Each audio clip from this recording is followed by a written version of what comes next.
মাত্র দুটি আমলের কারণে বান্দার হায়াতও বাড়ে, রিজিকও বাড়ে। বুখারীর বর্ণনায় নবীজি বলছেন, সুবহানাল্লাহ বললেন না? এক নম্বরে, যেই ব্যক্তি আত্মীয়তার সম্পর্ক রক্ষা করে।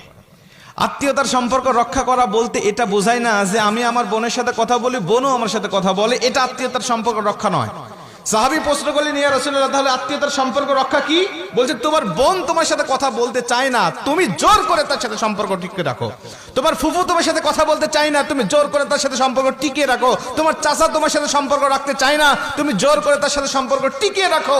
এটাকে বলা হয় টিকিয়ে রাখা। আর এই প্রচেষ্টা করে যারা সম্পর্ককে জোড়া লাগিয়ে রাখে, আমি নবীজি বলছি কিয়ামতের মাঠে আমি আল্লাহ নবী তাকে সুপারিশ করব এবং তাকে অন্য কোনো জান্নাতে দেব না। জান্নাতুল ফেরদাউস, যে জান্নাতে আমি থাকবো, আমার উম্মত আর আমি একই জান্নাতে থাকবো। দুই নম্বরে নবীজি বলছেন, যারা গরিব দুঃখী অভাবীদের মাঝে বেশি বেশি দান সদকা করে, আল্লাহ পাক তার রিজিকের মধ্যে বরকত দেয়, হায়াতের মধ্যে বরকত দান করে। বাস্তব ঘটনা একটা বলি আপনাদেরকে। অস্ট্রেলিয়ার বিশ্ববিখ্যাত একজন যুবক ছিলেন, মুসলিম সম্ভ্রান্ত পরিবারে তার জন্ম হয়েছিল। গুগলে সার্চ দিলে এখন পেয়ে যাবেন, মোহাম্মদ আলী বানাত লেখে। আলী বানাতে 2013 সালে এক কাপ চা খাইতে খাইতে জিহ্বার মধ্যে ফসকা পড়ে গেল। কোটি কোটি ডলারের মালিক ছিলেন, যার হিসাব সাংবাদিকরা দিতে পারেন নাই। সবচাইতে বড় বড় দামি দামি ফেরারি ব্র্যান্ডের গাড়িগুলো তিনি ব্যবহার করতেন, অনেক দামি দামি ব্রেসলেট ব্যবহার করতেন, ঘড়ি ব্যবহার করতেন, যেগুলোর কোনো প্রয়োজন ছিল না, এগুলো তার কালেকশনের মধ্যে ছিল। শত শত গাড়ি, শত শত মোবাইল, শত শত দামি ব্রেসলেট এবং ঘড়ি, এই সমস্ত বিলাসী জীবন তিনি উদযাপন করতো সবসময়। কোটি কোটি টাকার মালিক ছিল। একদিন চা খাইতে খাইতে হঠাৎ করে জিহ্বার মধ্যে ফুসকা পড়ে গেল। ওখান থেকে ক্যান্সার শুরু হয়ে গেল। ডাক্তারের কাছে গেল, ডাক্তার বলছে, তুমি তো দেরি করে ফেলেছো। কেন? ক্যান্সারের 4টা ধাপ থাকে, তুমি একেবারে 4 নম্বর ধাপে এসে পৌঁছে গেছো। এখন তোমার আর রক্ষার মতো কোন রকম কোনো পথ নাই। অতএব যা করার দরকার, ভালো মন্দ খেয়ে নাও, আত্মীয়দের সাথে বেয়াদবি করতে থাকলে ক্ষমা চেয়ে নাও। তুমি আর অতিরিক্ত তুমি 3 মাস বাঁচবে, 3 মাস পরে তুমি দুনিয়া থেকে বিদায় নিয়ে চলে যাবে।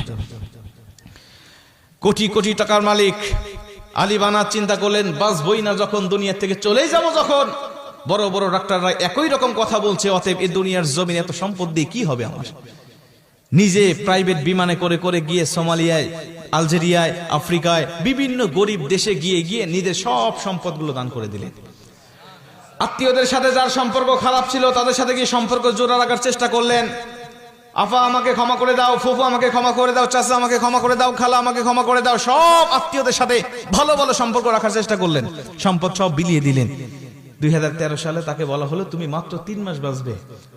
মোহাম্মদ আলী বানাত তিনি ইসলামের পথে, ইসলামী জীবন যাপন করার চেষ্টা করলেন। সব পাপের দুনিয়া ছেড়ে দিয়ে ইসলামের পথে আসলেন। 5 ওয়াক্ত নামাজ ধরলেন, মাথায় টুপি তুললেন, মুখে দাড়ি রাখলেন।